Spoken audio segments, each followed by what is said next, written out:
हरे कृष्णा, आपका बहुत बहुत स्वागत है आज मायावाद के खंडन के इस वीडियो के पार्ट 8 में। और आज अक्षय तृतीया है तो मैंने सोचा क्यों ना आज एक वीडियो लॉन्च कर ही दिया जाए।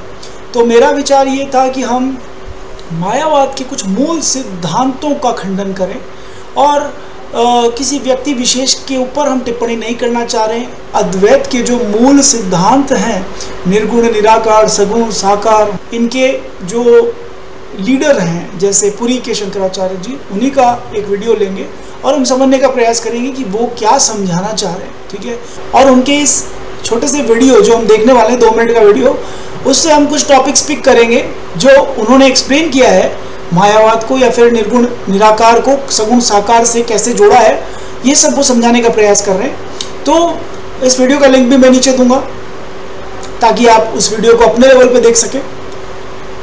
और इस वीडियो को देखने के बाद हम इस वीडियो में जो हाइलाइट्स हैं उन पे गौर करेंगे और फिर भगवद गीता के कुछ श्लोकों से उनका खंडन करेंगे। यही हमारा प्रयास है। और ऐसा बताया जाता है शास्त्रों में कि आज के दिन जो भी कार्य शुरू किया जाता है उसका कभी क्षय नहीं होता। तो मेरी यही इच्छा है कि मायावाद से आकर्षित होकर कोई भी भक्त जो भक्ति की तरफ जा सकता है वो मायावाद में ना पड़े। ठीक है, और इसीलिए इस मायावाद का खंडन अक्षय तृतीया पर करना अति आवश्यक है। आपसे मेरा यही अनुरोध है कि कृपया करके अंत तक इस वीडियो को पूरा देखिए, बहुत इंटरेस्टिंग होने वाला है। We will be listening directly from their top leader. This is not something that I am assuming on my own, right. जो पुरी के शंकराचार्य जी कह रहे हैं हम उन्हीं को कोट करेंगे और फिर उन्हीं को खंडन करेंगे, उन्हीं को रिफ्यूट करेंगे। तो प्लीज बने रहिएगा अंत तक ताकि आपको भगवद गीता के ज्ञान और उसके प्रकाश से कैसे मायावाद खंड खंड होकर बिखरता है ये पता चल जाए। चलिए शुरू करते हैं। तो ये एक वीडियो है, इसका लिंक मैं डिस्क्रिप्शन में दूंगा। इसमें एक छोटी बालिका महाराज से प्रश्न पूछती है, जैसे सगुण साकार की भक्ति करके हम निर्गुण निराकार को प्राप्त करेंगे, तो इसमें आपसी कनेक्शन कैसे बैठेगा, क्या इनका आपस में रिलेशन है। तो हम इस वीडियो को देखते हैं बिना किसी देरी के। चलिए शुरू करते हैं, ये वीडियो देखते हैं। इसमें ऊपर जो वीडियो के ऊपर की तरफ जो व्हाइट में टाइटल दिया हुआ है, ये इस वीडियो का ही टाइटल है। तो इसमें प्रश्न ये था, रिलेशन बिटवीन सगुण निराकार एंड निर्गुण निराकार। ओके, सो सगुण साकार से सगुण निराकार फिर निर्गुण निराकार, ऐसा ये महाराज बताएंगे। तो हम इसको बड़े ध्यान से सुनेंगे। चलिए शुरू करते हैं। जिसकी सत्ता है विशेष उपयोगिता ना हो उसको हमने कहा निर्गुण, नेत्रों का विषय ना हो उसको कहा निराकार। आत्मा निर्गुण निराकार है, कारण शरीर सगुण निराकार है, सूक्ष्म शरीर सगुण निराकार है और स्थूल शरीर सगुण साकार है। सगुण साकार की उपासना अगर सुदृढ़ हो जाती है तो भगवान के सगुण निराकार स्वरूप में मन लगाने का बल और वेग प्राप्त होता है। बल लोचन विरोचक देशा तब सुनन निर्गुण प्रदेशा असतर रूप बखाना जाना पुल सगुण भगवती मानो। ऐसा सगुण साकार की उपासना के बिना आज समाधियों का मन न भटकता है। सगुण निराकार परमात्मा को जानते हैं, न उनका परमात्मा निर्गुण है न साकार है, बीच में बना हुआ। और क्षमता सगुण निराकार के ध्यान की होती नहीं बिना सगुण साकार की। अद्भुत ज्ञान में कोई सगुण साकार की उपासना करके कर चुका है, अब जिसकी उपासना सगुण साकार की है नहीं, देखो राष्ट्र में जो आ गया है उसका ध्यान करने के लिए कोई कहे उस व्यक्ति को जिसने व्यक्त अग्नि का दर्शन ही न किया हो, सगुण साकार अग्नि का जिसने दर्शन न किया हो, उसे कहे कि मेरी बात पर विश्वास करो और नेक्स्ट बॉक्स में काष्ठ में पत्थर में या पानी में आग है, क्या ध्यान करे। सगुण साकार का ध्यान करते करते सगुण निराकार के प्रति मन इतना आकृष्ट होता है कि सगुण निराकार में मन रमाने योग्य बल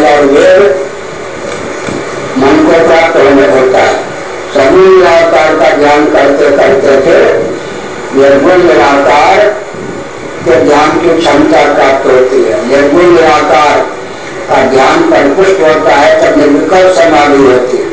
निर्विकल्प समाधि होने पर सरल मनोनिधिध्यासन क्या है, बल और वे जीवन में रहते हैं। तो देखा आपने किस प्रकार उन्होंने बड़े धैर्य से प्रश्न का उत्तर दिया है और काफी डिटेल में बताया है।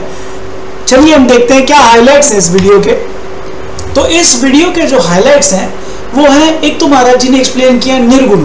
तो निर्गुण क्या है महाराज जी ने क्लियर बताया है। इसमें कोई दूसरा टिप्पणी टीका प्लीज मायावादी मेरे चैनल पे आके नीचे ना करें, क्योंकि डायरेक्ट पूरी के शंकराचार्य जी ही बता रहे हैं, ठीक है। तो इसमें आपको कुछ जोड़ने या तोड़ने की जरूरत नहीं है। निर्गुण जैसा उन्होंने एक्सप्लेन किया है वो क्या है, which has no special utility, कोई विशेष उपयोगिता ना हो उसे निर्गुण कहेंगे, ठीक है। और निराकार किसे कहेंगे, if it is not subject to vision, तो मेरी दृष्टि से परे है तो वो निराकार है, ठीक है। जिसे ये आके देख नहीं सकती वो निराकार है, ठीक है। चलिए ये दो उन्होंने डेफिनेशन दी निर्गुण और निराकार की। उसके बाद ये क्या कहते हैं जिससे हम सहमत नहीं है उसे हमने रेड में किया है, ठीक है। और जिससे हम कह रहे हैं कि ओके है, ठीक है, वो बात सही है, तो उसको हमने येलो में दिया है, ठीक है। और हम जो खंडन करने वाले हैं इन्हीं 3 पॉइंट्स पे करेंगे जो कि रेड में है, ठीक है। तो पहले हम समझेंगे, इन्होंने कहा आत्मा इज निर्गुण एंड निराकार, ठीक है। तो यहां तक तो ठीक है, निर्गुण मान लिया चलो और निराकार भी मान लिया आत्मा को। लेकिन जब ये कहते हैं निर्गुण की डेफिनेशन क्या है, which has no special utility, तो निर्गुण की डेफिनेशन इनकी गलत है इसका मतलब, क्योंकि आत्मा नो स्पेशल यूटिलिटी आत्मा की। आप खुद ही सोचिए, आत्मा अगर निर्गुण कह रहे हैं और ये कह रहे हैं निर्गुण का मतलब है that which has no special utility, जिसकी कोई विशेष उपयोगिता ना हो, तो उसको हम क्या कहेंगे, निर्गुण कहेंगे, ये कह रहे हैं। तो अब ये थर्ड पॉइंट में क्या कहते हैं कि निर्गुण आत्मा निर्गुण निराकार है। इसका मतलब आत्मा नजर नहीं आती, वो तो सभी को पता है, लेकिन आत्मा को क्या कह रहे हैं, निर्गुण। और निर्गुण का इनका अर्थ है नो स्पेशल यूटिलिटी, कोई विशेष उपयोगिता ना हो। क्या ऐसी है आत्मा हमारी?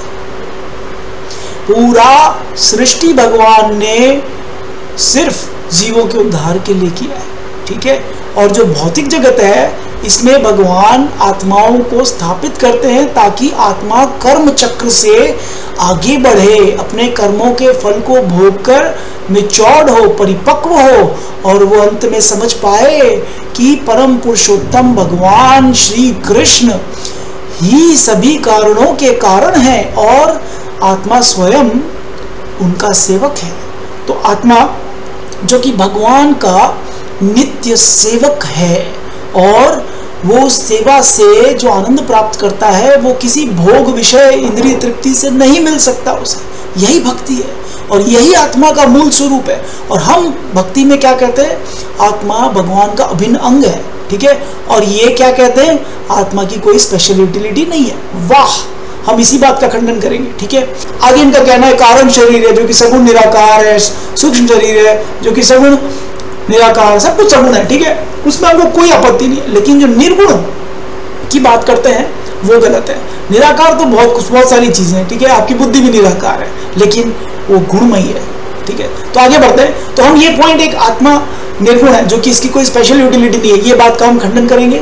उसके बाद महाराज जी ने बड़ी ही ओवर कॉन्फिडेंस से रामचरितमानस की 2 पंक्तियां गानी, तो गाई तो नहीं, उन्होंने बोली, गानी चाहिए थी, बोली। तो अब हम समझेंगे रामचरितमानस से कि क्या है रामचरितमानस में लिखा। और रामचरितमानस जो ग्रंथ है इसमें कहीं भी निर्गुण को हाईलाइट नहीं किया हुआ। हाँ, उठाया है मुद्दा, क्योंकि लोग बात करते हैं मायावादी यहाँ पे वहां पे, मायावादी उस टाइम पे भी रहे होंगे तो उसका एक तरीके से खंडन ही किया है इन्हीं 2 पंक्तियों में।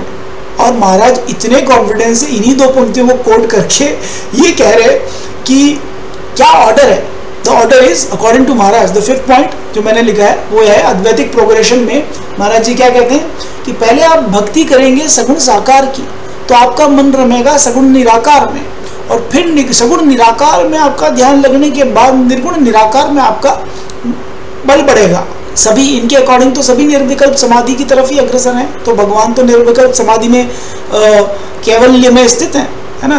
तो ये इनका डेफिनेशन है प्रोग्रेस का। ये जो प्रश्न था उसका यही उत्तर उन्होंने दिया है कि पहले एक बार सगुण साकार की भक्ति करो, ठीक है, और फिर धीरे धीरे आगे बढ़ो। तो भक्ति एक्चुअली इनके अकॉर्डिंग जो भगवान कृष्ण की भक्ति है वो साधन है। बड़ी हास्यास्पद बात है।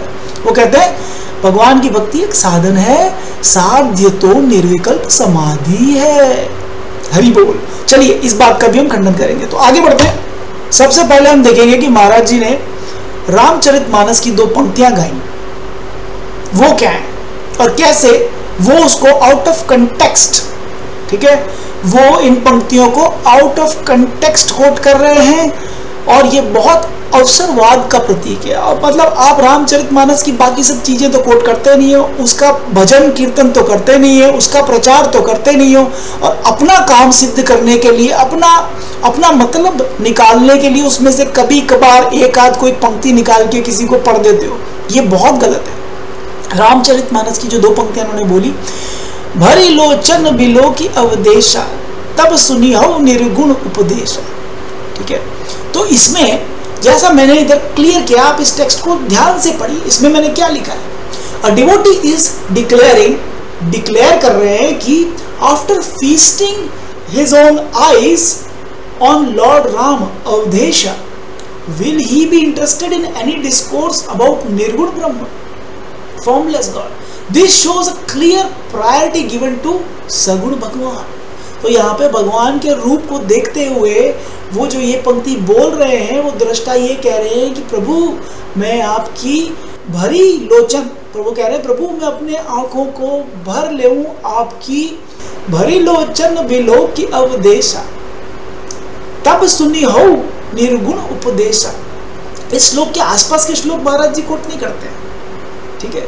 अगला पढ़े अगर, इसमें महाराज जी क्या कह रहे हैं, जो दूसरा पंक्ति उन्होंने कोट किया है उसमें भी असतव रूप बखानो जाना फिर सगुण ब्रह्म रति मानव।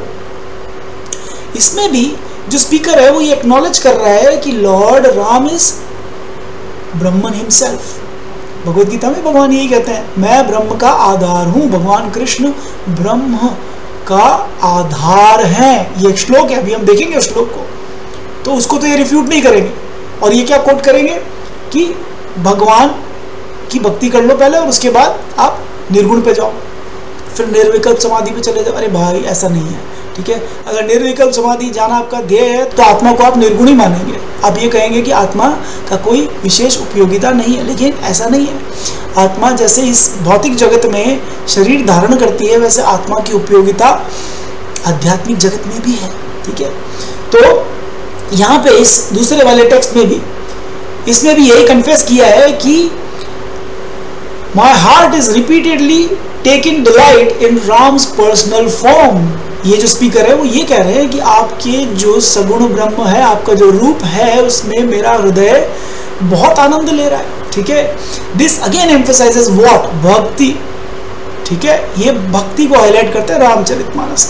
अच्छा, अब ये 2 पंक्तियां इन्होंने बताई, इसमें इनको फिर भी भेद हो सकता है। ये कह सकते हैं कि चलिए आपको समझ नहीं आई, मुझे समझ में नहीं आई, ठीक है। रामचरितमानस पूरी पढ़ लो, उसमें सिर्फ भक्ति भाव भी भरा पड़ा है। लेकिन ये कहेंगे कि इन 2 श्लोकों में उन्होंने निर्गुण को हाईलाइट किया। वाह, क्या आउट ऑफ कंटेक्स्ट कोटेशन है। चलिए छोड़िए इस बात को, हम अब जो श्लोक देखेंगे उससे क्लियर हो जाएगा कि रामचरितमानस का क्या भाव है। चलिए आगे बढ़ते हैं। इसमें वानरों की बात हो रही है, जो वानर राम भगवान के चरण कमलों की सेवा कर रहे हैं और उसमें आनंद प्राप्त कर रहे हैं। वो कैसा आनंद है और क्या हो रहा है उनके साथ, इस दोहे के अंदर वही बताया है। तो इसे हम गाएंगे। चलिए, ब्रह्मानंद मगन कपि सब किनि प्रभु पद प्रीत, जात न जाने दिवस तिन्हा गए मास शत बीत। तो इसमें क्या बताया है कि immerse in the bliss of Brahman, जो ब्रह्मानंद है उसमें डूबे हुए थे। कौन?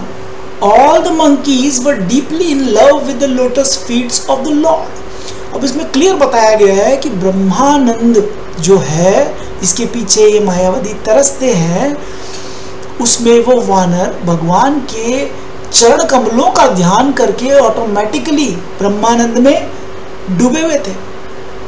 उन्होंने कोई विश्लेषण नहीं किया, उन्होंने सगुण से निर्गुण पे छलांग नहीं लगाई, उन्होंने सीधे सगुण से साकार रूप से सीधे ब्रह्मानंद में डुबकी लगाई। सगुण साकार भगवान के चरणों को छोड़ा नहीं, उनसे वो निवृत्त नहीं हुए।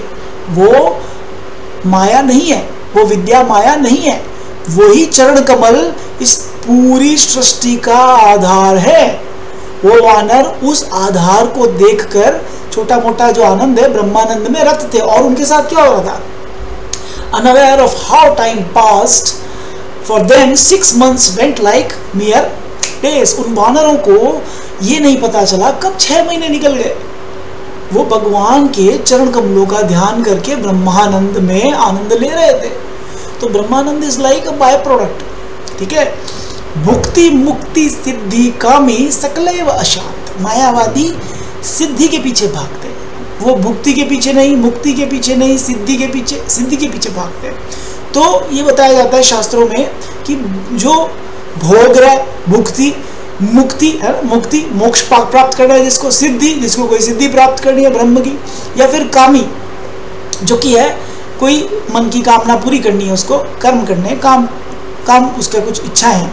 तो ये सकलैव अशांत है, ये जीव हमेशा अशांत रहेंगे।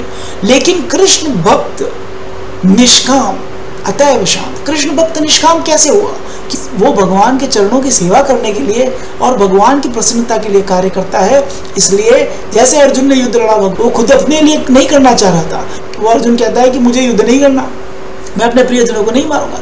तब वो अपने पर्सनल जो माइंड है, पर्सनल पॉइंट ऑफ व्यू है, उससे वो उसको देख रहा था। तो उसकी खुद की इच्छाएं थी, ठीक है। लेकिन जब भगवान ने भगवद गीता का ज्ञान दिया तो अर्जुन को पता चला कि उसे खुद की इच्छाओं को साइड में रख के भगवान की प्रसन्नता के लिए कार्य करना है। तो भगवान की प्रसन्नता किसमें है? यदा यदा हि धर्मस्य ग्लानिर्भवति भारत अभ्युत्थानम धर्मस्य तदात्मानं सृजाम्यहम्। तो भगवान ने सृजन किया और भगवान ये चाहते हैं कि धर्म की स्थापना हो तो अधर्मियों का नाश होगा ही ना। इसीलिए तो महाभारत का युद्ध की घोषणा हुई, इसीलिए तो ये सारी परिस्थितियां बनी। तो और भगवान अर्जुन के साथ ही बने इस युद्ध में। तो अर्जुन की तो जीत निश्चित थी, फिर भी वे इस प्रकार के प्रश्न पूछते हैं ताकि भगवत गीता को प्रकाशित किया जा सके। तो भगवान की इच्छा से अर्जुन ने भ्रमित होने का स्वांग किया और ये प्रश्न पूछे जैसे कि वो अब अपने घरेलू जो उनके दायित्व है, अपने परिवार के दायित्व है, उसमें उलझे हुए हैं और वो सब ये युद्ध नहीं करना चाहते।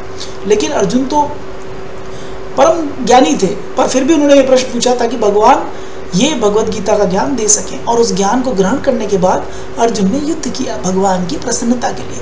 तो यहाँ पे ये वानर भी भगवान के चरणों की सेवा कर रहे हैं, इसी वजह से उन्हें वो परम आनंद प्राप्त हो रहा है, न कि ये किसी प्रकार का निर्गुण निराकार पे ध्यान करने का प्रयास कर रहे हैं। समझ लीजिए आप ये, ठीक है।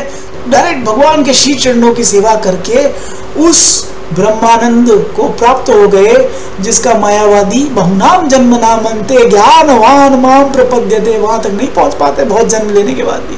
चलिए, और एक बात मैं हाईलाइट करना चाहूंगा कि रामचरितमानस का जो भाव है, रामचरितमानस की जितने भी दोहे पंक्तियां हैं, वो सब बिलख बिलख के किस चीज के लिए तरस रही है?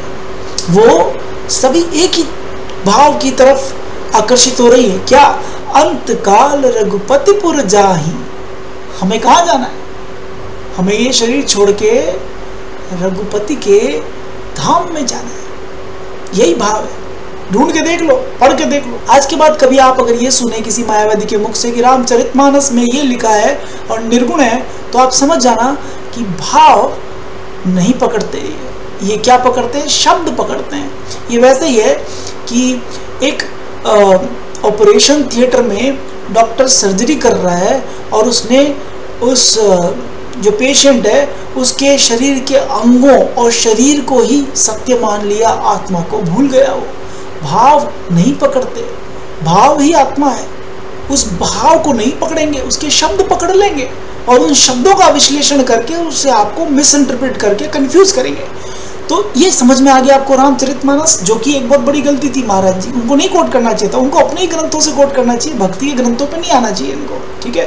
क्योंकि इनके लिए तो भक्ति, सगुण साकार की भक्ति एक साधन है, जो कि एक बहुत बड़ा रियल धर्म के प्रति आपकी अनभिज्ञता या फिर कह लें इग्नोरेंस, जो एक्चुअल धर्म है उसके प्रति कंप्लीटली इग्नोरेंट है। आगे बढ़ते हैं।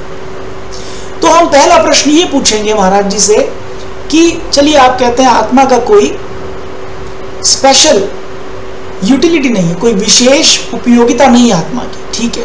तो हम ये सवाल इनसे पूछेंगे कि who gives intelligence to the soul. आत्मा 84 लाख योनियों में भ्रमण करती हुई मानव बनती है, मानव में भी फिर ब्रह्मवादी बनती है, और उसके बाद उसको ये पता चलता है कि वो तो निर्गुण है, उसकी तो कोई स्पेशल यूटिलिटी नहीं है, ठीक है। लेकिन इससे पहले जब वो मच्छर था, जब वो कुत्ता था, जब वो गधा था, जब वो अफ्रीकन ह्यूमन बना, और कोई इंडिया में भी कोई भक्त बन गया इनके हिसाब से, ठीक है।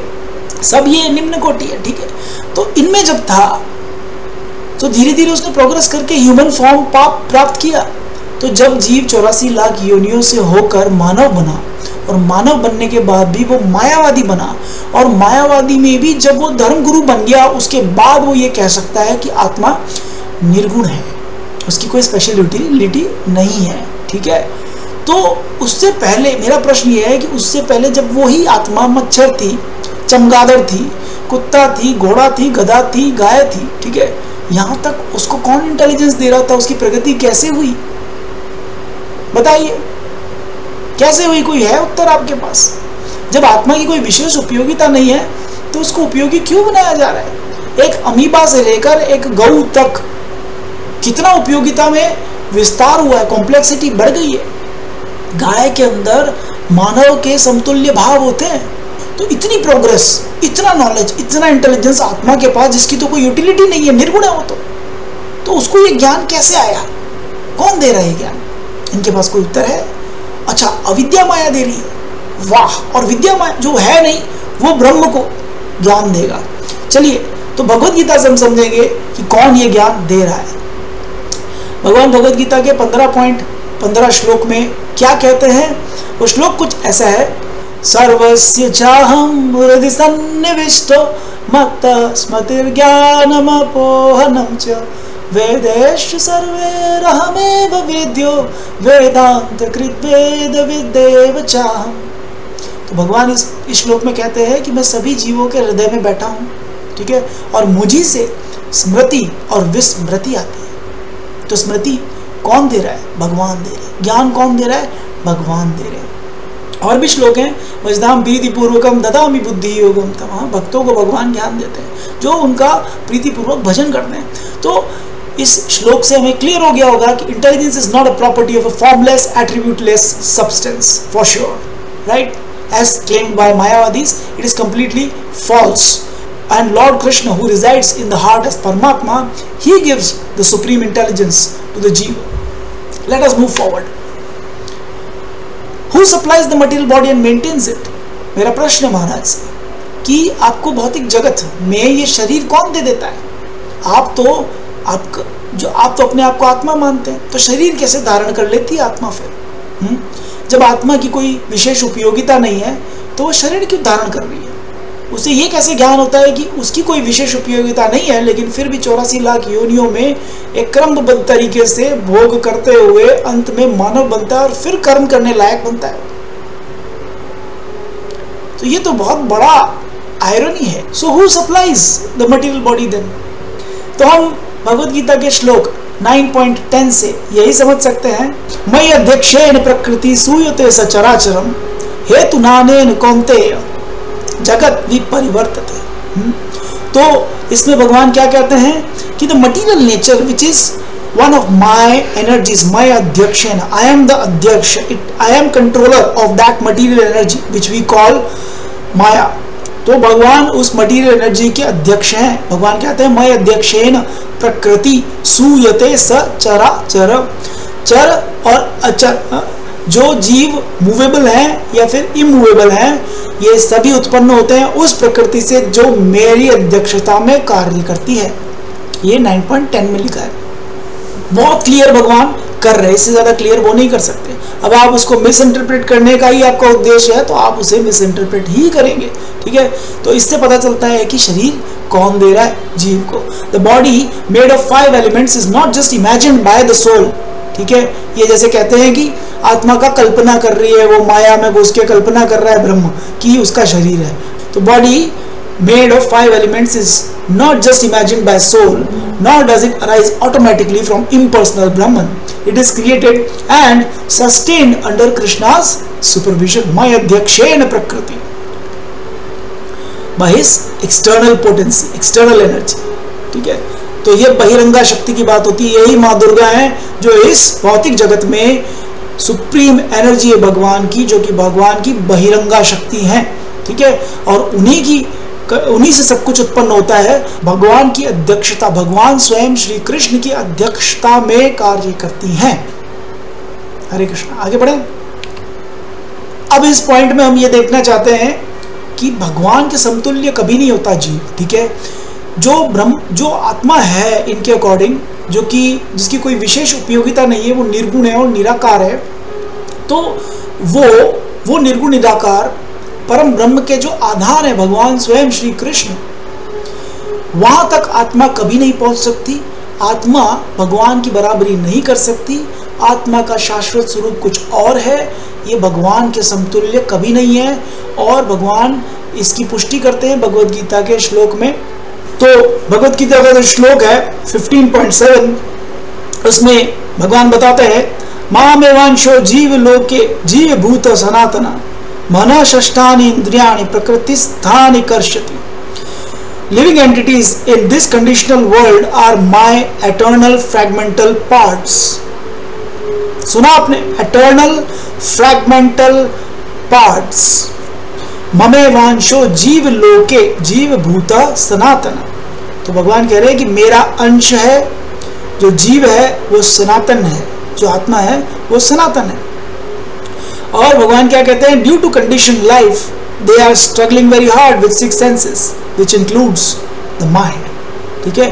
तो इसमें भगवान क्लियर करते हैं कि हर जीव भगवान का अंश है और वो इटर्नल है और वो स्ट्रगल कर रहा है। हाँ? मन से षष्ठानि इंद्रियाणि, ठीक है, और प्रकृति स्थानि कर्षति। तो वो प्रकृति में उनका स्थान है और उस स्थान में वो कर्म करे जा रहा है। Struggling hard, karshati is very struggling. Karshati means is struggling very hard. तो ये श्लोक आप उठा के पढ़ लीजिए। इसका तात्पर्य Bhagavad Gita as it is से पढ़ना ताकि आपको एज इट इज समझ में आए, वरना there is a lot of misinterpretation and divergence. You will not stay on the course of the real meaning of the shloka if you read some other. So Prabhupad ji का Bhagavad Gita as it is उठा के पढ़ना भाइयों, आपको सारा कुछ पता चल जाएगा।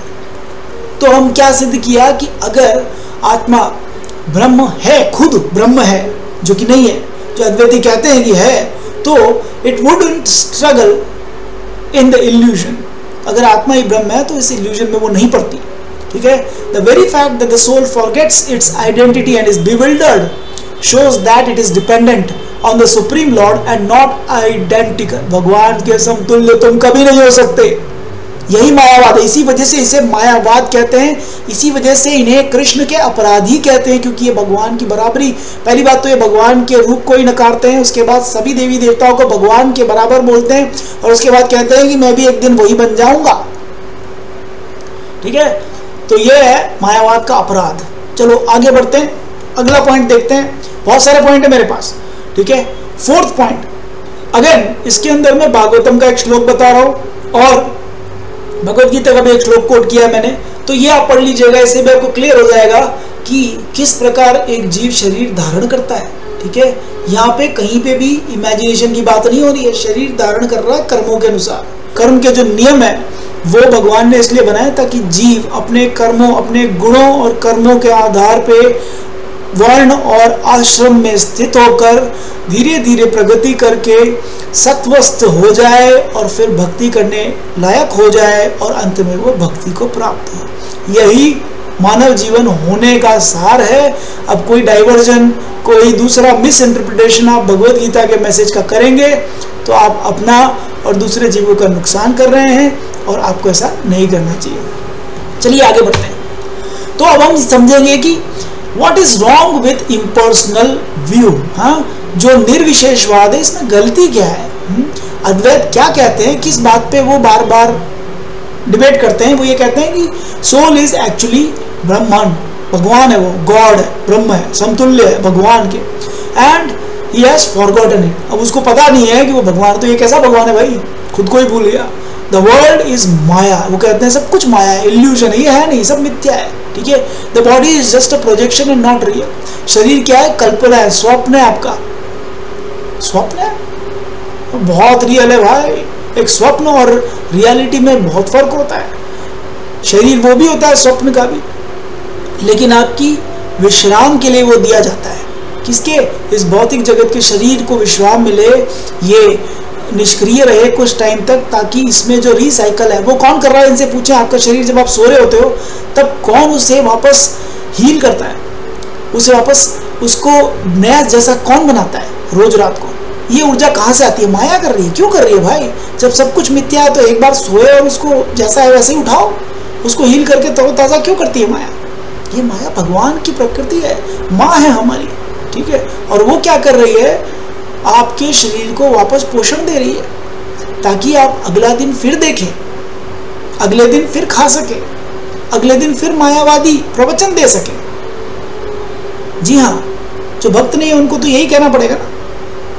तो ये जस्ट अ प्रोजेक्शन नहीं है बॉडी, ये कहते हैं। तो ये कहते हैं कि body is just a projection which is wrong interpretation.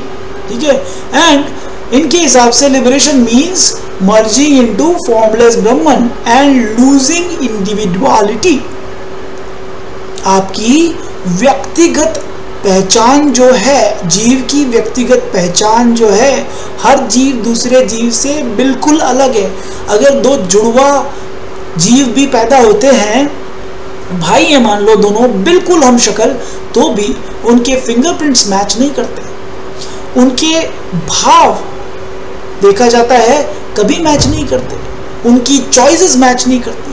हर जीव डिस्टिंक्ट है, उसकी यूनिक इंडिविजुअलिटी है, और वो चाह के भी उसे नहीं खो सकता। और अगर उसको खोने का प्रयास करेगा तो अपने आप को भ्रमित कर रहा है। समझे आप? तो हर जीव की इंडिविजुअलिटी है। मायावादी क्या कहते हैं, you will have to lose that individuality. भाई अमीबा से इंसान बना तू है, इतना लंबा रास्ता तूने तय किया और इतनी इंडिविजुअलिटी तुमने गेन की। अमीबा ही रह जाता ना अगर इम्पर्सनल ब्रह्म में ही लीन होना था तो। बताओ, चलो आप कहते हो अमीबा के तो हाथ पैर नहीं होते तो ब्रह्म की तरफ जाएगा कैसे। ठीक है, अरे तो नहीं जाता, जहां था वही तो ब्रह्म है, वही तो ब्रह्म है। जितनी बुद्धि थी उतनी काफी थी ना, माया में और लिप्त होके तृप्त होके फिर कहता है कि मैं ब्रह्म हूं। क्यों? आत्मा की इतने प्रोग्रेस होने के बाद मानव बनता है और उसके बाद वो मानव बन के ये कहता है कि आत्मा की कोई विशेष उपयोगिता नहीं है। क्या मजाक है ये? आप भ्रमित हो रहे हैं खुद तो अपने विचारों के, अपने गुणों के आधार पे।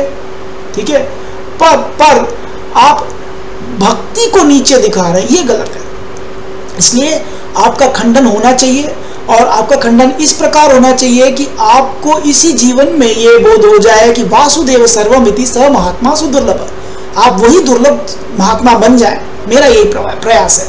तो हमारा रेफ्यूटेशन क्या था, ये सारे पॉइंट्स थे, इसमें हमने क्या रेफ्यूट किया है वो सारा इस पे क्लियरली लिखा है।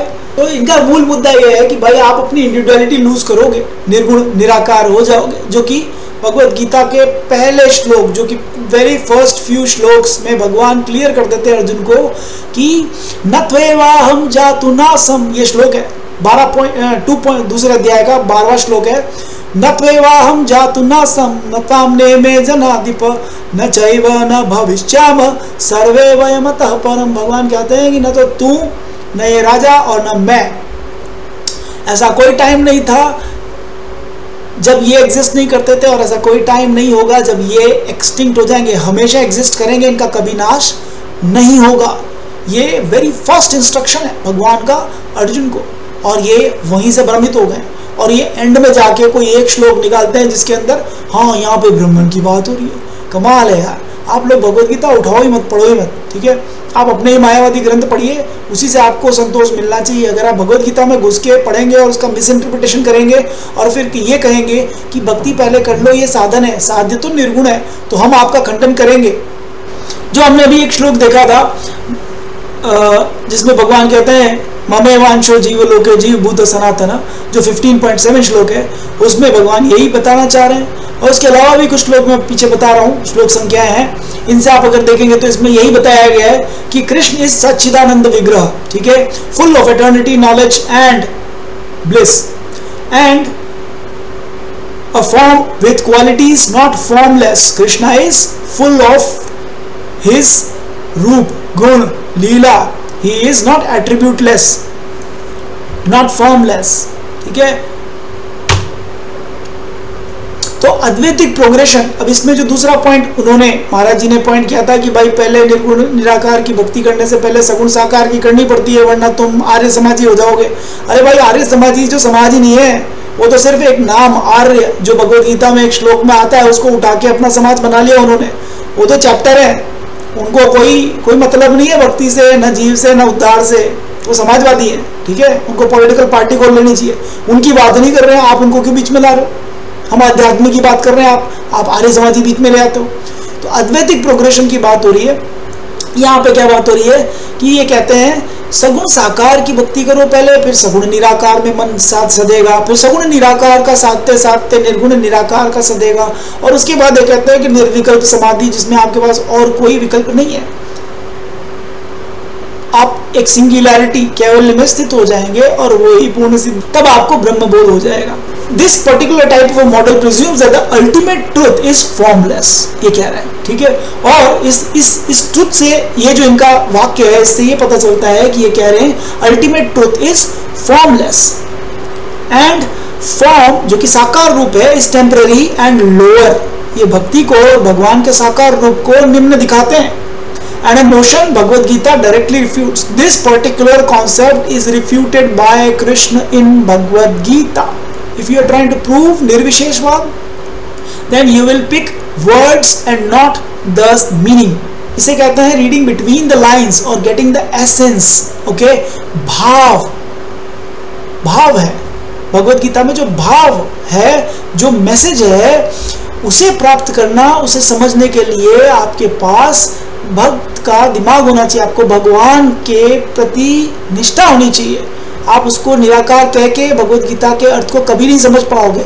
अगर आप उसको निराकार समझते हो भगवान को, और आप भगवद गीता को पढ़ने की कोशिश करते हो, तो भगवद गीता तो ऐसे आपको फिंगर दिखा रही है, वो कह रही है देखो वो चंद्रमा है, लेकिन क्योंकि आप शब्द पकड़ोगे तो आप इस शब्द को पकड़ के इस उंगली को ही चांद समझ बैठोगे, जो कि ये कर रहे हैं, इनकी गलती यही है, ठीक है।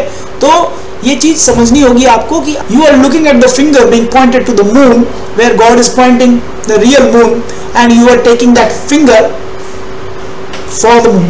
That is your mistake. Let's move forward. Krishna's form is eternal, not temporary और लोअर। ये हमें समझना चाहिए। कैसे? भगवान भगवद गीता के 7वें अध्याय के 24वें श्लोक में कहते हैं अवजानान्ति मां मूढ़ा, मुझे फूल्स, मूढ़ मुझे कभी भी नहीं समझते।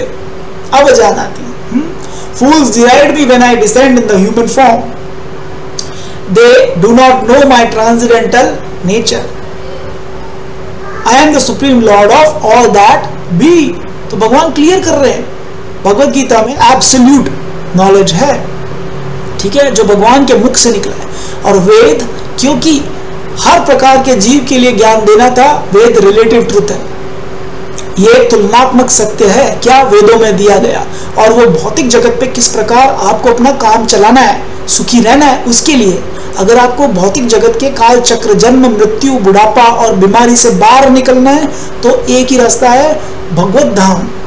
वहां पे भगवान बताते हैं कि कोई मृत्यु नहीं है, वहां कोई सूर्य नहीं है जो प्रकाश करता है, सभी चीजें पूर्णतः चिन्मय है। मणि देखिए कभी आपने, वैसी है। तो भगवान का एटर्नल फॉर्म है, वो टेम्पररी नहीं है, ठीक है।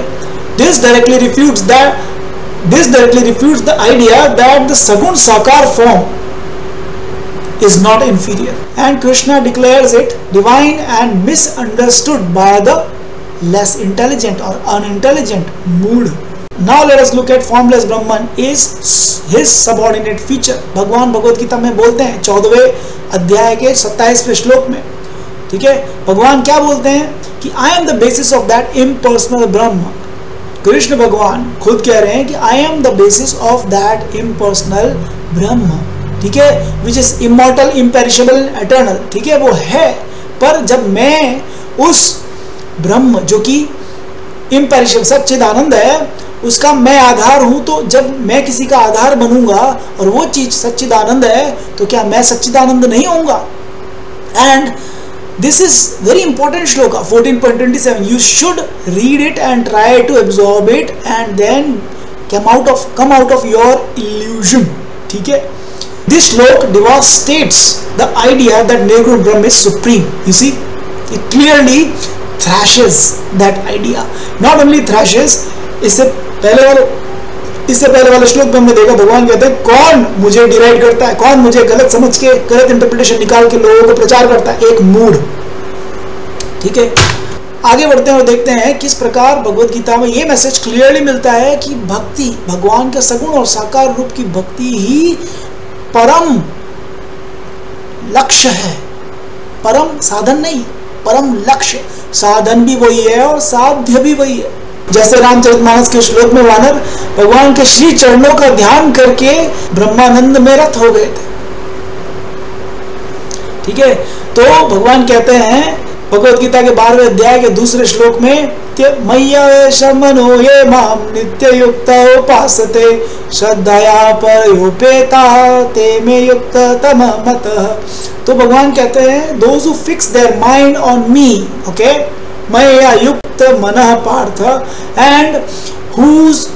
and worship me with unwavering devotion, contemplation नहीं.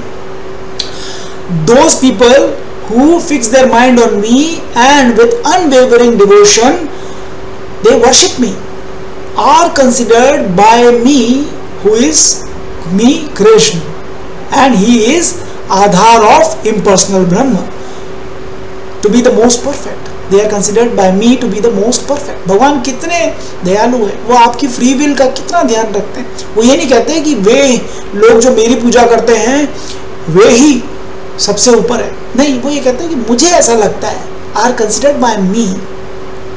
आपकी फ्री विल है, आप चूज करिए भगवान को, या फिर आपको माया चूज करनी तो माया चूज करिए जिसका भी आपको खंडन मर्दन करना है. लेकिन भगवान का मैसेज क्लियर है भगवद गीता में, एक जीव हमेशा सेवा करने के लिए ही बना है, चाहे वो किसी भी परिस्थिति में हो, चाहे इस माया में भ्रमित भी होगा ना, तो वो सेवा ही कर रहा है, वो भक्ति ही कर रहा है. जैसे उदाहरण स्वरूप अगर मैं एक गृहिणी की बात करता हूँ, अगर कोई हाउसवाइफ है तो नारी का रियली में स्वरूप है वो घर की, अपने घर का ध्यान रखना, गृहिणी, हाँ, घर की लक्ष्मी बन के घर के सभी मेंबर्स की सेवा करना. तो वो सेवा करती है तभी उसे संतोष मिलता है, अपने बच्चों की, अपने पति की, अपने बुजुर्गों की सेवा करके उसे वो शांति मिलती है, सुख मिलता है, आशीर्वाद मिलता है, सब कुछ मिलता है. और अगर हम एक पुरुष की बात करें तो पुरुष अपने बच्चों की सेवा कर रहा है, अपने परिवार गणों की सेवा कर रहा है, उनके सुख समृद्धि के लिए, उनके सुख और शांति, उनकी सुविधा के लिए कार्यरत रहता है, वो सेवा कर रहा है, ठीक है. एक आतंकवादी है, वो बंदूक से किसी को मारने के लिए निकल पड़ा है, चाहे निहत्थे पे बंदूक चला ले, लेकिन वो ये सोच रहा है कि वो इससे परम गति को प्राप्त होगा. उसको जो भी गुरु है, उसका सो कॉल्ड गुरु, उसके चरणों की सेवा करनी अपनी जान से भी प्रिय है, वो भी सेवा कर रहा है, ठीक है. एक प्राइम मिनिस्टर है, जैसे मोदी जी हैं, तो वो अपने देश की सेवा कर रहे हैं, ठीक है. एक अडानी जी हैं, वो अपने शेयर होल्डर्स की सेवा कर रहे हैं. एक टीचर है, वो बच्चों की सेवा कर रहा है, ठीक है, उनको शिक्षा दे रहा है, ठीक है. इवन चींटियों की कम्युनिटी में जाकर देख लो, वो भी एक क्वीन होती है, चींटी की क्वीन. उसके आदेशानुसार चींटी अपने लिए नहीं, अपनी कम्युनिटी के लिए सारा अर्जन करती है, जो भी चीजें वो इकट्ठा करती है. तो ये जीव का स्वरूप है सेवा करना, ठीक है. और क्योंकि ये टेम्पररी लोगों की सेवा कर रहे हैं, तो मैं ये कहना चाह रहा हूँ कि the highest yoga is not meditation to the formless, it is devotion to the personal form of Lord. Worship of nirguna is more difficult. ये भी भगवान ने भगवद गीता के 12.15 श्लोक में क्लियर किया है. भगवान कहते हैं for those whose minds are attracted to the unmanifested, ठीक है, जो निर्गुण है उसकी तरफ जिनके मन आकर्षित होते हैं, progress is very troublesome, very clear, इससे ज्यादा भगवान क्लियर नहीं कर सकते। उसके बाद हम देखते हैं कि डिवोटीज इजीली अटेन्स कृष्णा। ये श्लोक हम देखेंगे 8वें अध्याय का 14वां श्लोक। इसमें भगवान क्या कहते हैं, for one who always remember me without deviation I am easily attainable. भगवान और एक श्लोक है जिसमें भगवान कहते हैं देवी ऐसा गुणमयी मम माया दुरत्यया। हाँ, भगवान कहते हैं मामेव ये प्रपद्यन्ते माया मेताम तरन्ति। भगवान कहते हैं माया को पार करना बहुत कठिन है, भगवान कहते हैं भगवद गीता में, लेकिन जो मेरी शरण में आ जाता है वो माया को ऐसे पार कर लेता है। इसीलिए भगवान लास्ट में कहते हैं सर्वधर्मान परित्यज्य मामेकम शरणम व्रज। तो इससे भी यही सिद्ध होता है, no mention of going through nirguna. इसमें निर्गुण से प्रवेश, निर्गुण में जाने की कोई जरूरत नहीं है आपको, निर्विकल्प समाधि में जाने की कोई जरूरत नहीं है। रादर कांस्टेंट लविंग रिमेम्बरेंस, प्रीति पूर्वक भजन करना भगवान कृष्ण का is the most direct and easiest path. यही तो राज विद्या राजगुह्यम पवित्रम इदम उत्तमम प्रत्यक्षावगमम धर्म्यम सुसुखम कर्तुम अव्ययम। भगवान भगवद गीता के श्लोक में भी यही कहते हैं कि भाई ये भक्ति जो है ये राज विद्या, विद्याओं का राजा है और ज्ञानतम रहस्यों का भी राजा है। देखो इतने बड़े बड़े ज्ञानी इसे पढ़ लेते हैं और फिर भी इसे समझ नहीं पाते तो भगवान की शरण लेनी पड़ेगी, तभी भगवद गीता का वास्तविक अर्थ इनके हृदय में प्रकाशित होगा। वरना इनके मन से जो भी इनकी धारणाएं हैं वो हर श्लोक के ऊपर ये प्रक्षेपित करेंगे और फिर कहेंगे कि भाई ये असत शास्त्र नहीं है हमारा। तो पद्म पुराण में शिव जी कहते हैं मायावादम असत शास्त्रम, तो ये कहते हैं नहीं वो एक श्लोक है भले ही कहीं पे प्रिंट हुआ वो प्रक्षेपित है, ठीक है, प्रक्षिप्त है, घुसा दिया किसी ने बीच में, ठीक है। This is bad, this is really bad, you are not following Lord Shiva's order, ठीक है। शिव जी खुद कहते हैं कि ऐसा शास्त्र है, तो गुप्त है, वो बात गुप्त है, जिसको जितना जानना है उतना ही जाने। तो मायावादियों को भागवतम और भगवत पुराण और सात्विक पुराण नहीं पढ़नी चाहिए, ठीक है, इनको राजसिक तक ही रहना चाहिए। आगे बढ़ते हैं और हम कंपेयर करेंगे मायावादी वर्सेस भक्ति, क्योंकि ये एक कंपैरिजन बहुत इंपॉर्टेंट है। अभी मैं अपने आप को हटा लेता हूँ ताकि आप इस वीडियो को देख पाएंगे। तो मुझे आशा है कि आपको ये वीडियो बहुत पसंद आया होगा। भगवद गीता के दृष्टिकोण से किस प्रकार हम मायावाद का खंडन बड़ी आसानी से कर सकते हैं, और भगवद गीता के कुछ श्लोक जो मैंने इसमें बताए हैं उनमें से भी कुछ एक या दो ही अगर आप उठा लें तो मायावाद खंड खंड होके आपके सामने बिखर जाएगा, ठीक है। तो अगर आपको ये वीडियो बहुत अच्छा लगा हो और इससे आपको भक्ति करने के लिए और बल मिलता है तो प्लीज़ मेरी आपसे यही प्रार्थना है, इस वीडियो को ज़्यादा से ज़्यादा शेयर करें अपने प्रियजनों को और अपने मित्रों को, जिनसे भी आप ये चाहते हैं कि वे भी परम गति भक्ति को प्राप्त करें, उन्हें आप शेयर करिए और लाइक करें इस वीडियो को, सब्सक्राइब करें ताकि ये वीडियो ज़्यादा से ज़्यादा लोगों को मिल सके। तो यहीं तक मैं कहकर अपनी वाणी को विराम दूंगा। हरे कृष्णा।